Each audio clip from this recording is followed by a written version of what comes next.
79 kilometre लंबा सकरी Hasanpur rail लाइनक निर्माण 325 करोड़ टाकाक लागतसँ कयल जा रहल अछि। सकरीसँ हसनपुर धरि रेलखण्डक निर्माण पिछला कएक सालसँ कयल जा रहल अछि।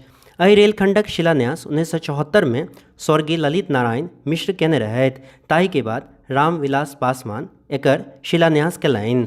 अपने लोकनिके जनतब हैत कि एहि रेलखण्डमे सकरीसँ बिरौल एवं बिरौलसँ हरनगर धरि रेल सेवा शुरू कऽ देल गेल अछि। हरनगरसँ हसनपुर धरि रेल लाइनक निर्माण कार्य चलि रहल अछि।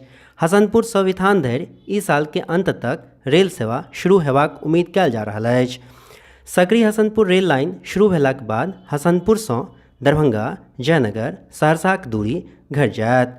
हसनपुरसँ सकरी धरि 10टा स्टेशन आयत, जाहिमे हसनपुर, बिथान, कोराही, कुशेश्वर स्थान, हरनगर, बिरौल, नेडली, बेनीपुर, जगदीशपुर, सकरी स्टेशन शामिल अछि।